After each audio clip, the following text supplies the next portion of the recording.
Primeiro, dar as boas-vindas a todos. Nós tivemos a abertura desse Virtual Educa ontem no Teatro Castro Alves. Foi uma belíssima cerimônia. E hoje estamos aqui com algumas dificuldades para dar início a essa atividade. Mas isso tem algumas explicações que são importantes serem oferecidas até em respeito a todos os senhores. Primeiro, esse equipamento aqui, o ICEA, que é uma escola com mais de 70 anos, com mais de 70 salas, acabou de passar por uma enorme reforma, e esse é o primeiro evento que nós estamos fazendo aqui. Então, apesar de todo o planejamento, estamos aí com algumas surpresas no que tange particularmente ao trânsito. Os nossos...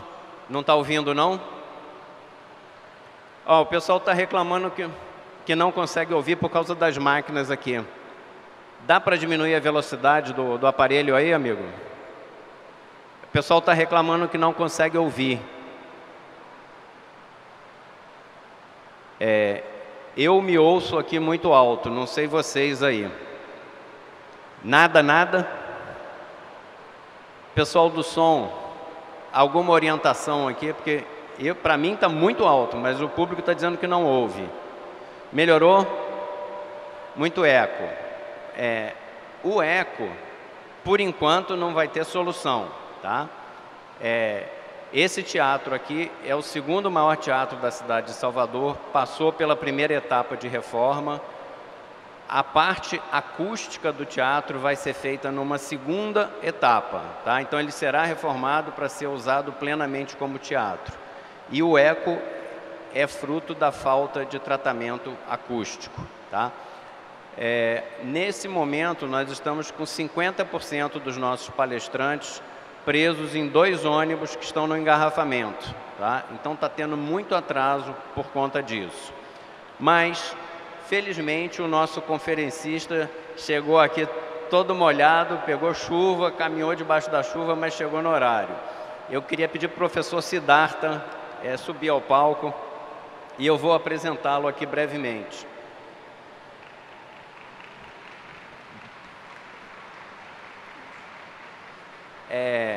Então, assim, é uma imensa honra ter o professor Siddhartha aqui. Eu estou aqui com um parágrafo, que é o resumo do currículo dele, mas eu acho que eu vou poupar vocês disso tudo, né? O professor Siddhartha é professor titular da Universidade Federal do Rio Grande do Norte e um dos nomes mais conhecidos no Brasil no campo da neurociência. Eu acho que isso é suficiente, professor com doutorado, etc. Se for ler os títulos aqui, a gente vai passar 15 minutos lendo títulos, mas eu vou preferir passar a palavra para ele. Na sequência, nós vamos ter a palestra do maestro Ricardo Castro, que ontem fez a abertura lá no Teatro Castro Alves, e eu acho que a gente abre de uma forma muito bacana. Primeiro porque vamos fazer a abertura falando do cérebro, né? Da mente do ser humano. E para nós, como educadores, talvez esse seja, digamos assim, pelo menos do ponto de vista biológico, o cerne das nossas preocupações, dos nossos estudos. Então a gente vai começar esse evento falando da neurociência. Na sequência vem o maestro que vai falar para a gente um pouco sobre a metodologia do NeoGibá, um pouco sobre como é que se aprende ensinando, né? Mestre Paulo Freire já dizia isso lá atrás. E aí a gente sai desse campo da neurociência, passa um pouco pela arte e aí entramos mais firmemente no campo da pedagogia e de coisas mais ligadas diretamente à educação. Então, não é à toa que a gente segue essa sequência, me parece que é uma sequência bem natural, bem bacana. Se eu tivesse tido um mês para ficar pensando e articulando as coisas, eu acho que eu teria feito assim.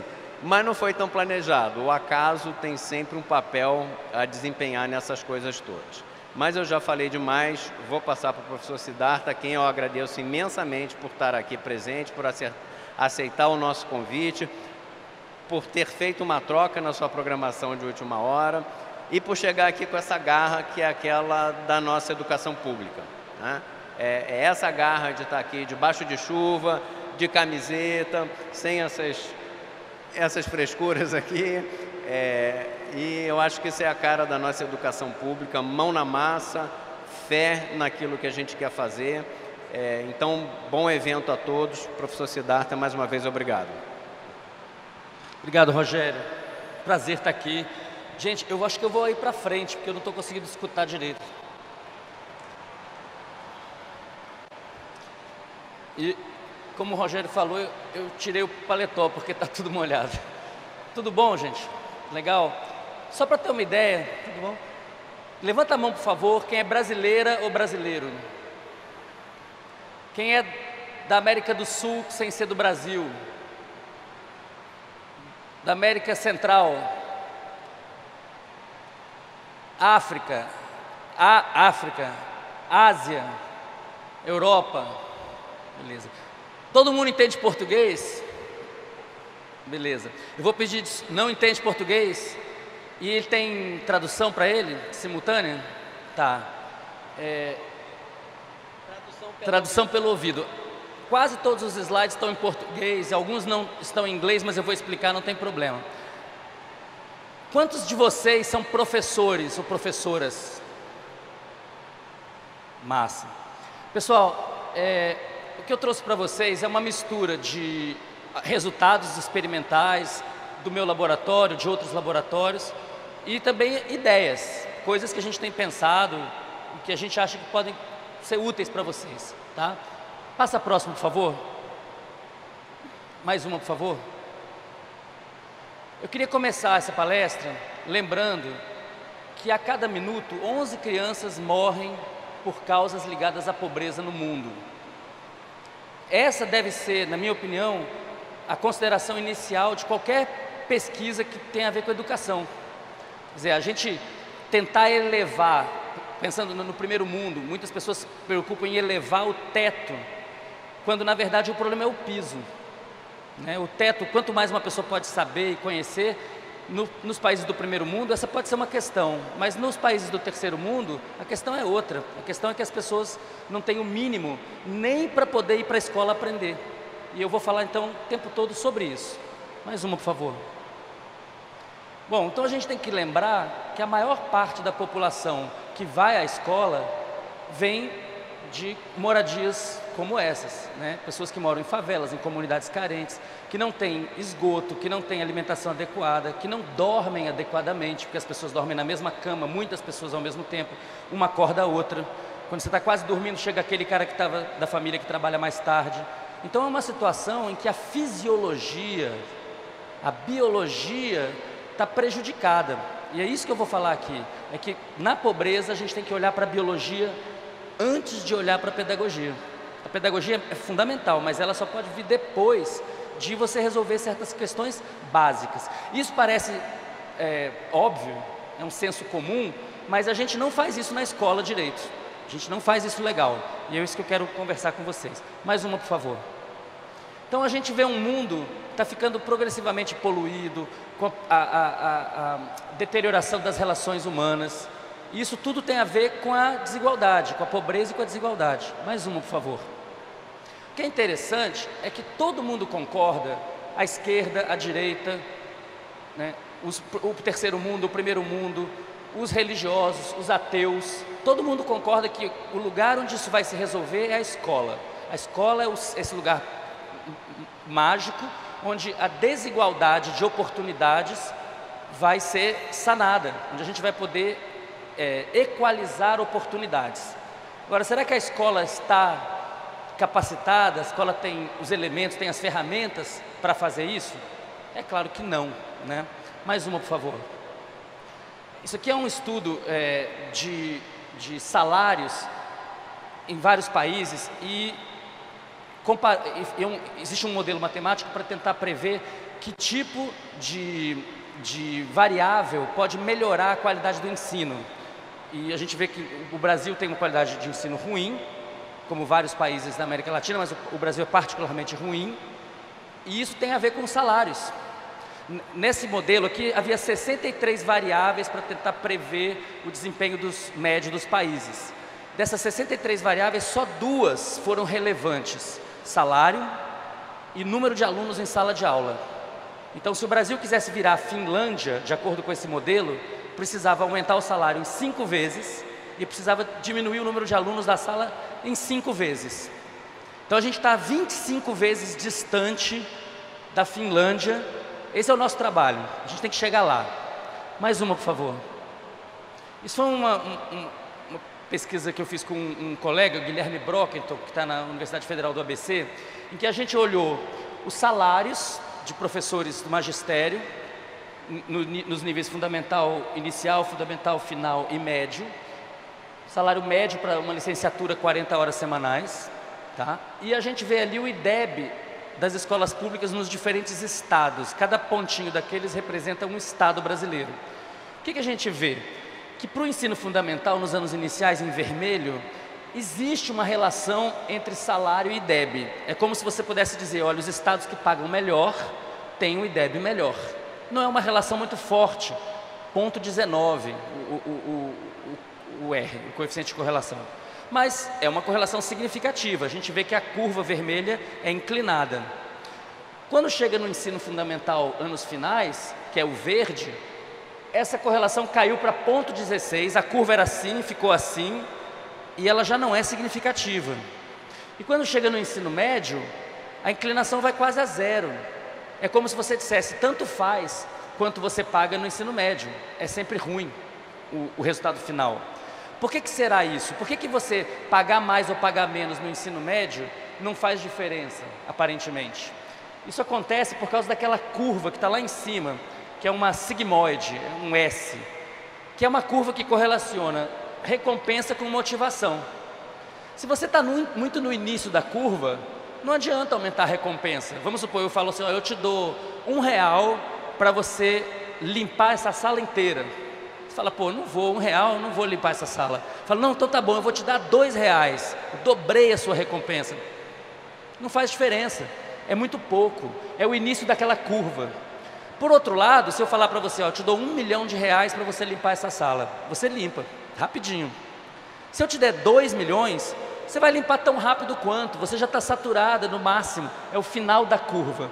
Então, se o Brasil ou qualquer país do terceiro mundo quer fazer política educacional mexendo em salário, tem que aumentar o salário o suficiente para entrar no meio da curva, aquela parte que é linear. É uma parte em que, se você aumentar o salário, você vai ter uma motivação maior. Agora, a gente está fazendo política salarial do lado esquerdo da curva. Se você ganha 1.600 ou 1.700 ou 1.800, você não chega no final do mês do mesmo jeito. E isso que é grave, então, a gente perceber que um dos poucos fatores que comprovadamente melhora a qualidade do ensino, que é o salário, está sendo feito numa faixa, que é uma faixa de fome, é uma faixa de indignidade, é uma faixa de humilhação para os professores. Mais uma, por favor. Mais uma, por favor. Isso. Eu publiquei esses dados numa revista de divulgação que tem acesso para todo mundo, que é a Neuroeducação, junto com o Guilherme, dizendo, olha, não adianta, a gente pode discutir aqui um monte de coisas que a ciência traz de relevante para a escola, mas se a gente não tiver uma política salarial consistente, isso não vai mudar. A gente precisa atrair para o magistério as pessoas que têm talento e dedicação, mas é preciso premiar isso. Se a gente quiser que a pessoa faça isso apenas porque ela é heróica, porque ela ama o povo, porque a gente vai ter o quê? A gente vai ter um monte de professores que poderiam ser ótimos professores, que vão deixar a carreira, e vai ter várias pessoas desmotivadas. Então isso precisa mudar. Aí o pessoal fala, mas isso não é ciência? Isso é ciência. A gente mostrou ali, ó, tá lá, não vai melhorar se a gente não aumentar o salário. Então eu acho que está mais do que na hora da gente pensar em federalizar a educação e unificar as carreiras. Por que eu, que sou professor universitário, ganho 5 a 7 vezes mais do que o magistério? Sendo que o trabalho do magistério é mais difícil e mais importante. Qual é a razão? Então a gente devia ter uma carreira de professor única. Professor é professor. Qual o nível você dá aula? Ah, bom, aí não interessa. Professor é professor. Equalizar pelo piso dos professores federais. Mais uma, por favor.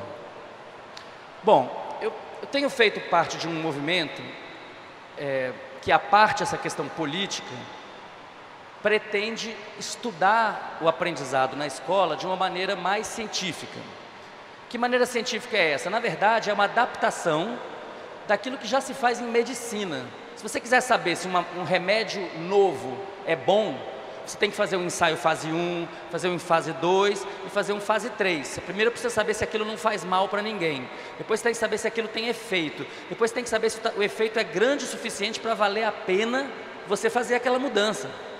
Né? Então são ensaios que a amostra é grande. Você fala assim, eu fiz um experimento com 5 alunos. 5 alunos é interessante. Mas para você falar que aquilo é bom para o país inteiro, você vai precisar de 3.000. Pelo menos, 2.000, 3.000, uma amostra grande.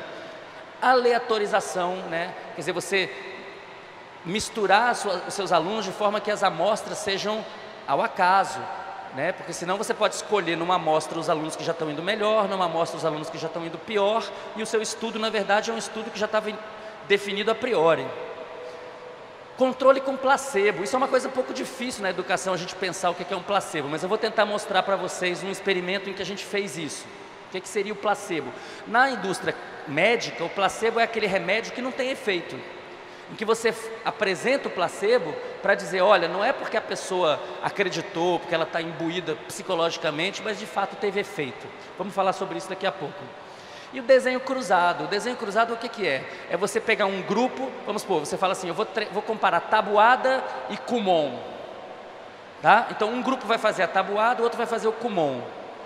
Se você puder testá-los novamente, por exemplo, numa outra parte da tabuada, você pode trocar. Aqueles que estavam fazendo tabuada fazem Kumon, estavam fazendo Kumon fazem tabuada, e com isso você elimina essa variabilidade dos indivíduos. São coisas que na medicina já são usadas há pelo menos 70 anos. E na educação, isso não é usado direito.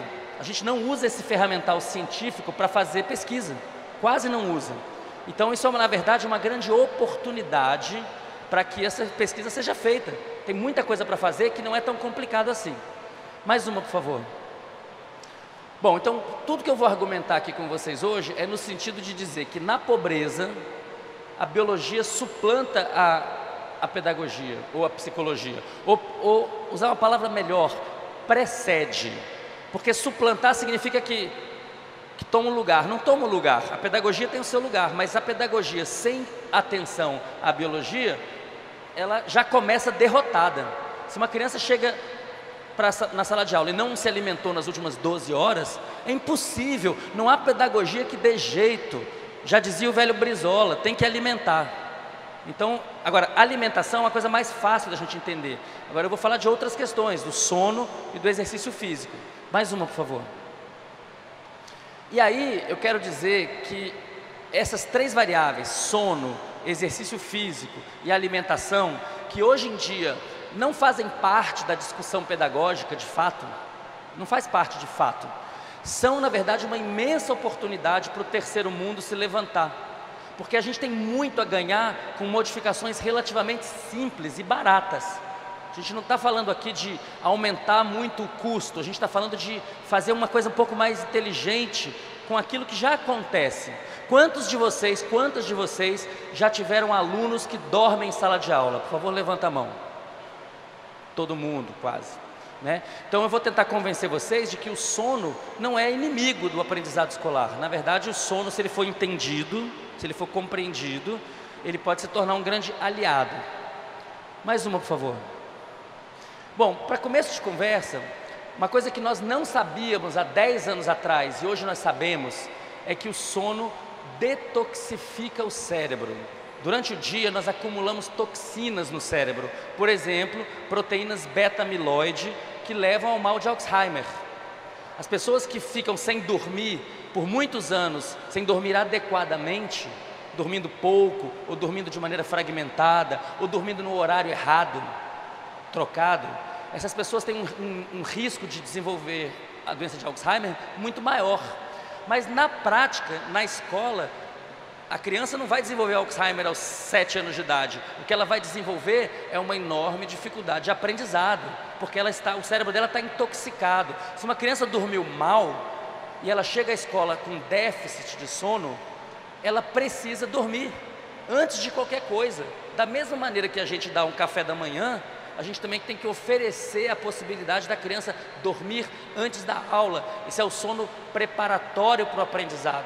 Tem vários estudos mostrando que uma pessoa que não dormiu adequadamente, ou ela não aprende, ou ela não retém. Ela pode até aprender na hora, mas ela não vai reter aquela informação. Em outras palavras, a professora ou o professor está jogando seu tempo fora, porque está malhando um ferro frio, aquele cérebro não está apto a aprender. Vocês estão me ouvindo bem? Está muito ruim? Posso fazer uma sugestão? Vem para frente. Se desligar o ar-condicionado melhora muito, mas aí a gente dura 5 minutos. Aqui está pior que lá atrás. Então vamos fazer o contrário. Deixa eu dar uma palhinha aqui. Perdão, eu estou pedindo para desligar essas duas máquinas da frente. Eu fiz o teste, no fundo se ouve muito melhor do que aqui, tá? Então, se quiserem fazer uma paradinha, chegar para trás, até desligarem as duas máquinas, porque eu fui testando aqui de ponto em ponto, nós estamos com 71 decibéis aqui, vai ser difícil sustentar. 70 decibéis é onde a gente deveria estar falando sozinho, né? Vamos todo mundo lá para o fundo, eu vou também, vamos lá. Vamos para o fundão, Aí é sacanagem. Não é isso? Quando você Primeira acha vez que eu tá sento na frente, na minha vida, eu nunca mandei ir pro fundo. Mas eu vou junto.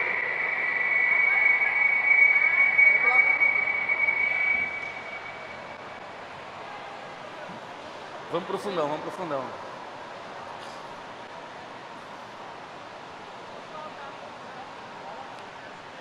Tá melhor aqui, gente? Conseguem escutar melhor? Tem menos interferência do ar-condicionado. Você tem que ir pro centro ali. Eu vou lá pro centro, eu vou.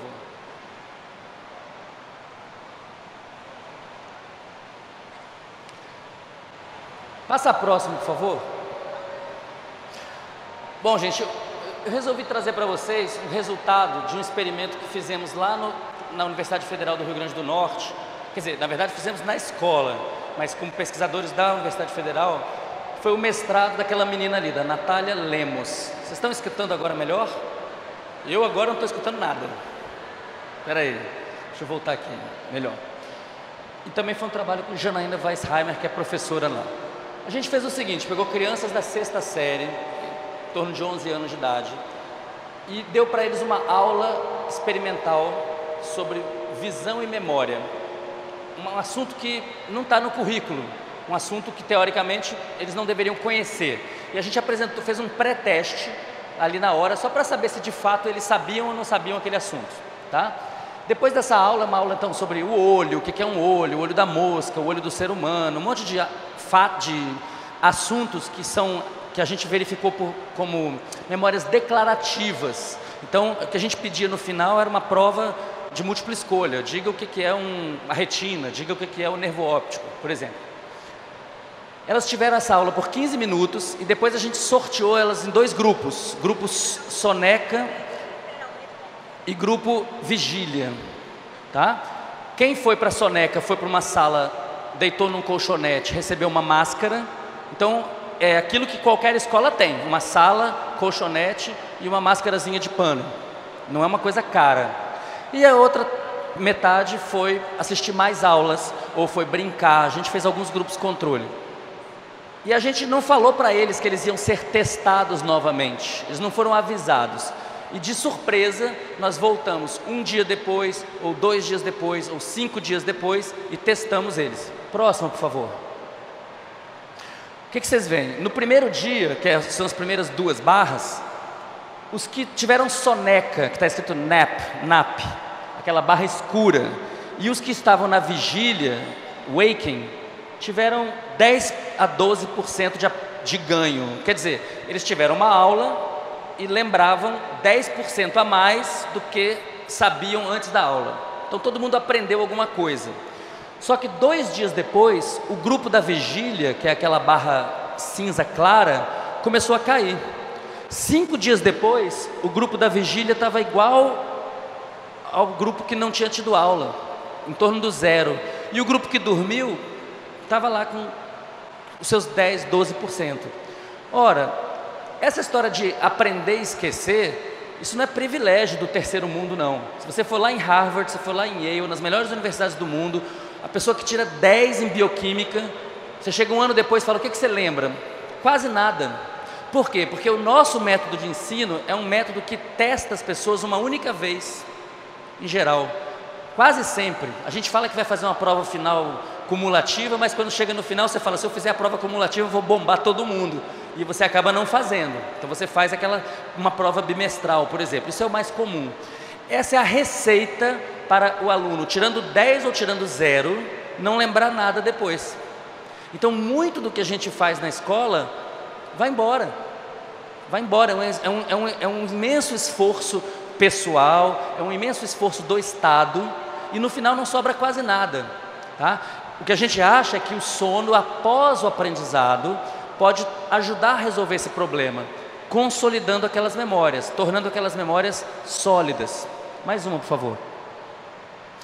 Esse é um experimento que está em curso, é um mestrado também da Ana Raquel Torres, e é um experimento com crianças mais novas em alfabetização, em torno de 6 anos. E é um experimento voltado para a escrita em espelho, né? A escrita em espelho é uma coisa normal, toda criança faz. Isso diz respeito ao próprio cérebro. Nosso cérebro não tem uma região no nosso cérebro para reconhecer letras, porque nós não evoluímos com a escrita tem 5.000 anos só. Mas o nosso cérebro tem uma região para reconhecer faces, e é essa região que reconhece faces que a gente apropria, que a gente recicla para reconhecer letras. Só que as faces são simétricas, quase todo mundo tem um lado igual ao outro, mais ou menos igual, não é? Então o cérebro precisa aprender que, embora as faces sejam simétricas, as letras não são simétricas. Se eu falar B, é muito diferente de eu falar D, né? Se eu falar dar, é muito diferente de falar bar. Como é que isso acontece? Bom, isso na verdade aparece e desaparece de uma maneira que a gente não controla, e a gente também não interfere muito com isso. Então a criança entre os 6 e os 8 anos de idade, ela para de fazer esses erros. Só que as crianças mais pobres, elas param muito mais tarde. E inclusive, se você pegar um analfabeto de 60 anos de idade, e uma pessoa que teve algum nível de instrução, e ela foi um analfabeto funcional e começar a tentar escrever, vai fazer os mesmos erros. Inclusive, vocês devem ter essa experiência, faz a palavra inteira de trás para frente. Não é verdade? Vocês já viram isso? Isso é muito comum. Então o nosso experimento aqui foi voltado para tentar reduzir esse período de letra em espelho ao mínimo. Próxima, por favor. Tá, então isso eu já expliquei, são as letras em espelho. Próxima, por favor. Com invariância em espelho. Nós fizemos um experimento que durou 3 semanas de treinamento, tá? O primeiro grupo recebeu treinamento com sono. Elas foram treinadas. Como é que era o treinamento? A gente vendava elas e fazia elas desenharem as letras e falarem, e escutarem, e falarem e desenharem novamente. Para quê? Para tirar o sistema visual da história. Já que o problema é no sistema visual, naquele sistema que reconhece faces, então vamos tirar o sistema visual e vamos ficar com o som e com o movimento, porque no movimento um B e um D são completamente diferentes, não é isso? A gente fez isso por 3 semanas. Um grupo recebeu treinamento e depois dormiu. O outro, que é o vermelho, o outro grupo recebeu treinamento e não dormiu, que é o segundo ali que está em cinza. O terceiro grupo recebeu um treinamento neutro. Isso é a mesma coisa que aquele placebo, tá? Treinamento neutro foi a mesma coisa, só que com letras que não são assimétricas. Ou seja, o A maiúsculo, o O, o X, são letras que são simétricas. Então elas fizeram o exercício completo, ouviram, mexeram a mão, ficaram vendadas, mas as letras eram letras que não envolviam essa assimetria. Está claro para todo mundo? Ou não? Levanta a mão quem não está entendendo nada. Legal. E por último a gente fez um grupo controle mesmo, ou seja, eles não foram treinados, não dormiram, não fizeram nada, simplesmente continuaram na sua rotina. O que a gente viu? Próximo, por favor. No pré-teste, ou seja, antes de começar o treinamento, aqueles grupos são todos iguais, todo mundo está com uma mediana em torno de 0,3, significa que eles estão errando 7 em cada 10 letras, tá? Depois de 3 semanas de treinamento, a gente deu mais uma semaninha de espaço e aí testou eles no final do mês. Vocês percebam lá, o branco e o azul estão no mesmo lugar, ou seja, quem não foi treinado e quem recebeu treinamento neutro não aprendeu. Mas quem recebeu treinamento com ou sem sono foi para 100%, está naquela barra lá no alto. Então o treinamento funciona, as crianças aprenderam a não errar o lado da letra. Só que a gente foi lá e testou as crianças de novo 4 meses depois, sem treinamento nenhum a mais. A gente só foi lá 4 meses depois e testou. O que acontece? Aquelas crianças que tinham treinamento, mas que não tiveram o sono, é aquela barra cinza. Elas começam a descer do 100%. Elas aprenderam e agora elas estão perdendo. E perdendo rapidamente. Mas as crianças que tiveram sono, é aquela barrinha lá no alto. Está lá, ó, 100%. Então, quem aprendeu e recebeu essa soneca após o aprendizado, 4 meses depois, 100% de acerto. Ora, qual é a dificuldade de você colocar o sono na escola? Por que é tão difícil? Um dos problemas é que a gente não tem tempo integral. Então, quando você não tem tempo integral, você fala, eu não posso tirar 2 horas de aula para colocar 2 horas de sono. Aí a pergunta que eu faço é, será que a aula precisa ser tão longa? Tem vários estudos de psicologia mostrando que, na verdade, a gente só presta atenção por cerca de 10 minutos, principalmente no início e no final. Então, se você der uma aula de 50 minutos, provavelmente 80% do que você falou entra por um ouvido e sai pelo outro. Tá? Então, a ideia é que para abrir espaço para o sono, a gente pode fazer as aulas serem mais curtas. Isso vai dar à professora e ao professor mais tempo para se preparar, fazer aulas melhores, mais marcantes. É muito mais importante a emoção adequada na hora do aprendizado do que a duração. A duração é sua inimiga. Quanto mais durar, pior fica. Então a gente tem que começar a pensar em pequenos pacotes. Em vez de uma aula super longa, pequenos pacotes que podem ser consolidados pelo sono. Mais uma, por favor. Bom, então eu falei do sono. Vamos falar um pouco do exercício. Em quase todas as escolas do mundo, a educação física é vista como uma coisa à parte. Tanto é que o professor de educação física geralmente nem se reúne na mesma sala com os outros professores. Muitas vezes você nem vê aquele profissional. Ele entra e sai, ele faz aquilo separado, é jogado no final da grade. Estou falando besteira? Ou é assim? Né? A educação física vem no final da grade, no final do dia, no final da manhã. E quando tem qualquer alteração, a primeira coisa que você faz é tirar a aula de educação física ou de artes. Não é isso? Tira essa. Por quê? Porque não é considerado educação, é considerado uma coisa legal. Por quê? Porque se considera que aquilo ali não tem nada a ver com história, geografia, matemática, português, só que isso não é verdade. Eu vou tentar mostrar para vocês que tem bastante evidência de que o exercício físico tem um impacto direto no nosso mecanismo cerebral de aprender matemática, geografia, português, etc. Mais uma, por favor. Pode passar mais uma, por favor. Joia. Esses são estudos com roedores, tá? Eu não vou tentar levar vocês por cada uma desses gráficos não, porque está muito barulho, não vou conseguir. Mas o que eu quero que vocês vejam aqui é o seguinte, olha aquele gráfico do lado direito, vermelho, azul e misturado. Aquilo é a quantidade de novos neurônios no hipocampo de um roedor aqui, não estou falando de gente ainda não, tá? Novos neurônios no hipocampo. O hipocampo é uma região cerebral necessária para a gente adquirir novas memórias. Sem hipocampo você não aprende nenhuma nova memória, tá? Quando você deixa o animal na gaiola e não tira ele de lá para nada, ele tem pouca quantidade de novos neurônios, é aquela barra branca.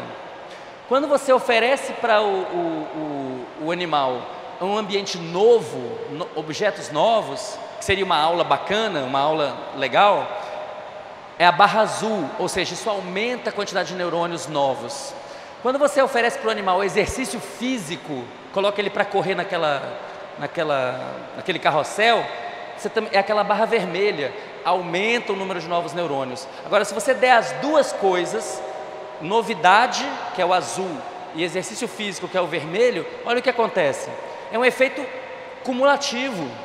Isso significa que, se a gente puder transplantar esse tipo de coisa para o ser humano, significa que a educação física deveria vir logo após aquela aula legal, ou logo antes. Para quê? Para aumentar a oxigenação cerebral, deixar a criança mais esperta. Mais uma, por favor. Mais uma, por favor. Isso agora sim foi feito em humanos, tá certo? Pessoas. Foi feito um programa de 6 meses de exercícios versus alongamento, exercícios aeróbicos versus alongamento. E o que se verificou é que o volume do hipocampo aumenta e outras regiões cerebrais não têm aumento. Em cima é hipocampo, embaixo outras regiões. Significa o quê? Que aquelas pessoas que fizeram exercícios aeróbicos, na verdade estão tendo um aumento, uma hipertrofia do hipocampo. Ou seja, você fazer exercício aqui tem efeito aqui. Está aumentando o volume. Mas falar, mas aumentar o volume aumenta a capacidade de memorização? Mais uma, por favor. Aumenta. Existe uma correlação positiva entre capacidade de memória e volume do hipocampo. Então a educação física, ela não é uma dimensão separada do aprendizado escolar. A gente deveria pensar na educação física como sendo um importante auxiliar antes e depois da aula, para oxigenar o cérebro e para mobilizar um aparato que no final das contas vai levar a novos neurônios e aumento de volume do hipocampo. Mais uma, por favor. Isso é um trabalho bastante conhecido, na verdade uma revisão do Hillman, mostrando que 23% do desempenho acadêmico em matemática está relacionado com capacidade aeróbica. Aqueles alunas que fazem esporte regularmente vão ter vantagens acadêmicas substanciais. 25% é muita coisa, né? Então isso convida a gente a entender que a educação física, a saúde do corpo, ela é integral. A gente é que definiu que história, geografias e educação física são disciplinas diferentes, mas o nosso corpo não sabe disso. Para o nosso corpo é tudo a mesma coisa, e a gente tem que começar a olhar dessa maneira. Mais uma, por favor. Tem uma outra questão que não diz respeito apenas à capacidade aeróbica, não é só por causa da oxigenação. Existe uma questão de coordenação motora. Esse é um trabalho que foi mestrado do Walter Fernandes, que é um mestre de capoeira e que está fazendo pesquisa em educação com capoeira. O que ele está mostrando ali é um teste que chama TTD, teste de toque do disco. É um teste de coordenação motora. O que ele está mostrando é que quanto menor o tempo que a pessoa leva, ou seja, quanto mais coordenada ela é para fazer assim, com a mão, melhor o desempenho acadêmico. Tá? Então não é simplesmente fazer exercício que aumenta a oxigenação, mas é importante exercícios que envolvem coordenação motora. Por exemplo, esportes coletivos, por exemplo, capoeira. Esportes em que a pessoa é obrigada a coordenar movimentos. Ora, a fala é uma coordenação de movimentos, a escrita é uma coordenação de movimentos. Quando eu tenho uma ideia, eu estou coordenando ideias, pensamentos. Essas coisas são todas ligadas. Então, se a sua criança está fazendo uma atividade física que envolve coordenação motora, vai haver um benefício nas aulas declarativas, na aula de português, de inglês, de matemática. E isso é uma informação muito importante, por quê? Porque a escola já tem educação física. A gente não está falando de uma coisa que não está na escola e que precisa vir para a escola. Ela já está lá, só que ela está lá como se não estivesse.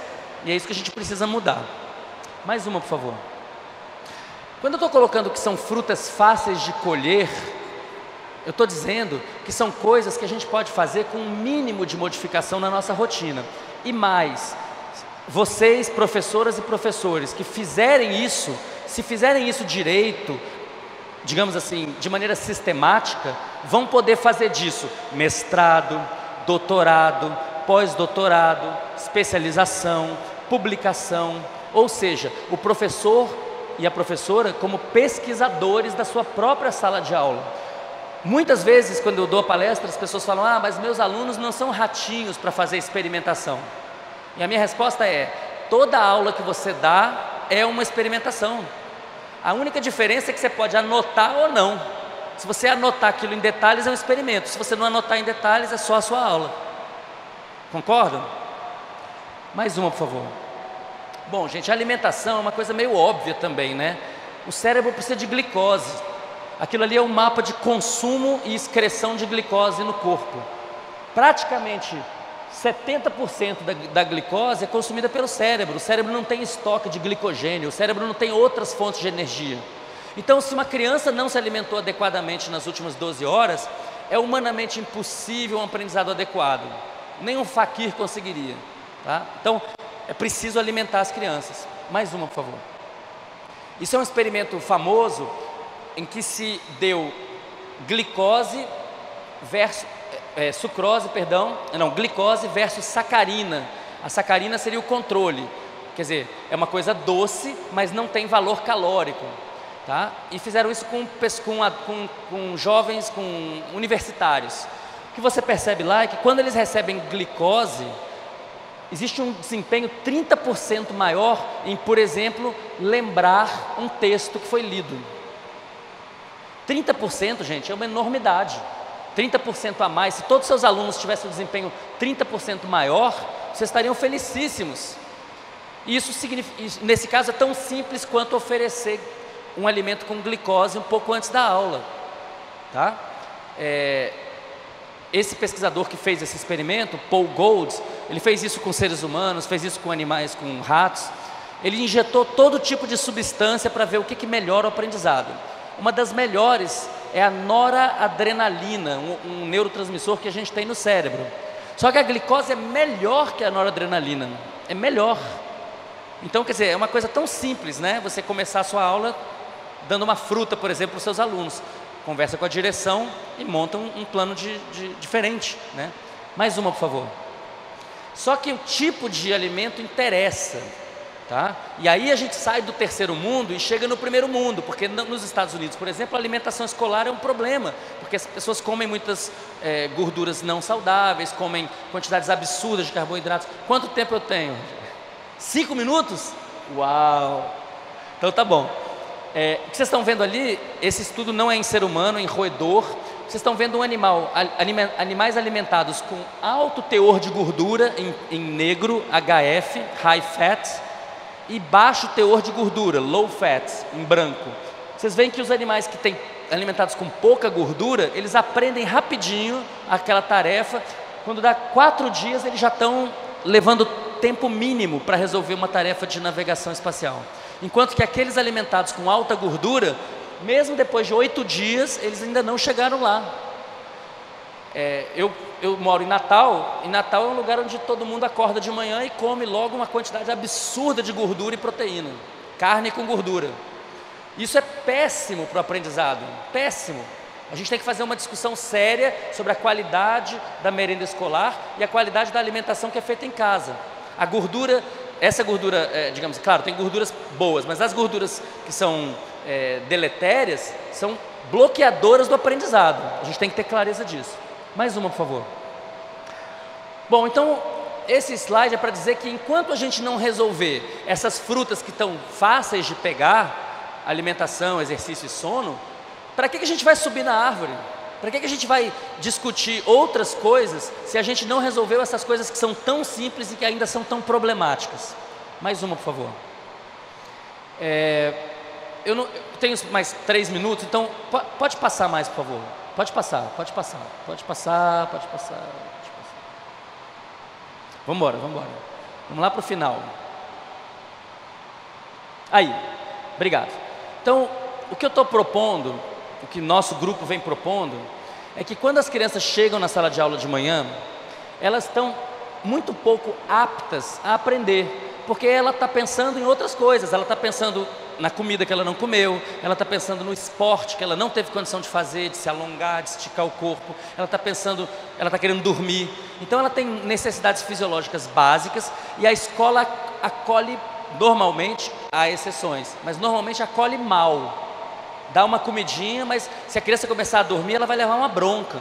Claro que professoras e professores mais sensíveis agem diferente, mas a orientação não é para deixar dormir, a orientação é para não deixar dormir, não é isso?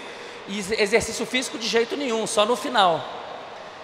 O que a gente está propondo é que a gente deve inverter essa lógica, a gente deve satisfazer as necessidades fisiológicas antes de qualquer coisa. Então, se a criança chegou querendo jogar bola, deixa ela jogar bola. Chegou com fome, deixa comer. Está com sono, vai dormir. Depois que ela fizer isso, aí ela vai estar, mais uma, aí ela vai estar feliz. Na hora que ela estiver feliz, é a hora certa para a gente chegar junto e dar aquela aula maravilhosa e curta. Mais uma, por favor. Cada criança tem um aprendizado diferente. Aprende, depois desaprende. Se a gente puder identificar os momentos de aprendizado, e aí uma parte da palestra que eu não pude dar, mais uma, por favor. Se a gente puder encontrar esses momentos mágicos em que aquela criança, não todas, aquela fez a passagem para o conteúdo, mais uma. Tem várias maneiras de medir isso. Aí você tira aquela criança, mais uma, por favor. Faz um teste no computador, para quê? Para você ter o aprendizado dela todos os dias ao longo de toda a vida dela, tudo no computador. Tem um registro do aprendizado dela que você possa compartilhar com a Secretaria de Educação, né? Alimenta a criança e deixa ela dormir, para quê? Para ela consolidar aquilo que ela acabou de aprender. Não o conteúdo todo, mas aquela quantidade de informação que nesse momento foi viável. Isso vai permitir personalizar a educação, porque você vai fazer isso com indivíduos. Isso vai permitir ao professor ter mais tempo, porque os alunos vão estar dormindo, vão estar jogando bola, vai poder preparar melhor a aula. E os custos associados não são muito diferentes do que já está acontecendo. Mas isso é um investimento em quê? Em sinergia, ou seja, combinar esses elementos de maneira inteligente, e autorregulação, ou seja, escutar a criança. Ela vai te dizer, ela já te diz quando ela quer ir ao banheiro, ela também vai te dizer quando ela quer dormir, ela vai te dizer e você pode escutar. Mais uma, por favor. Então, a ideia que está por trás desse cultivo ecológico, o que é o cultivo ecológico? Na agricultura tradicional, se eu tiver 1 hectare de terra e eu quiser aumentar a produção, o que eu tenho que fazer? Eu tenho que aumentar os insumos. Está quase terminando. Eu tenho que aumentar o número de trabalhadores, comprar mais máquinas, comprar mais adubo, comprar mais semente. Ou seja, para eu aumentar a produção na agricultura tradicional, eu tenho que aumentar o investimento e os insumos. Na agricultura ecológica não se faz isso. Na agricultura ecológica você mantém os mesmos insumos, mas você muda eles de lugar. Então, ó, aqui as galinhas estão comendo hoje, mas antes que elas estraguem a planta que me interessa, eu movo elas de lugar, depois eu trago os porcos vão fertilizar. Depois eu vou movendo os insumos de lugar, de forma que no final eu aumento a produção com a mesma quantidade de insumos. O que foi relevante foi a informação, foi a maneira como eu administrei os diferentes insumos. Estou propondo que na educação a gente tem um problema semelhante. Na educação a gente já tem alimentação, a gente já tem a aula, a gente já tem a prova, a gente já tem o exercício físico e o sono acompanha todo mundo. Só que a gente não usa bem esses elementos. Se a gente colocar isso na forma adequada, ou seja, satisfaz a necessidade, recebe a aula, faz o teste, recebe a alimentação, dorme de novo, acorda de novo, faz exercício físico, vai para a segunda aula. Se nós criarmos ciclos de aprendizado que são fisiológicos, isso não foi feito ainda, isso é uma proposta. A ideia é que você vai aumentar muito o aprendizado com a mesma quantidade de recursos, só que eles estão organizados de maneira diferente. Mais uma, por favor. Então, se a gente quer evitar esse futuro, mais uma, por favor. A gente quer chegar num cultivo ecológico da mente, a gente quer chegar numa mente que foi adequadamente educada, de acordo com uma biologia que é a mesma para a gente, para um rato, para uma abelha. Mais uma, por favor. Bom, gente, obrigado pela oportunidade.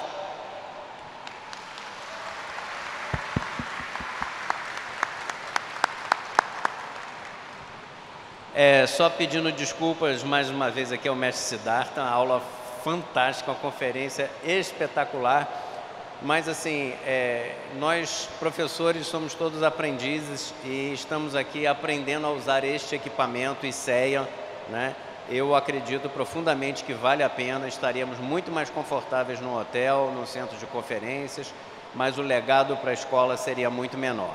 Então a gente está aqui orgulhosamente fazendo um evento dentro da escola, com os seus benefícios e os seus ônus também. Professor Siddhartha, muitíssimo obrigado.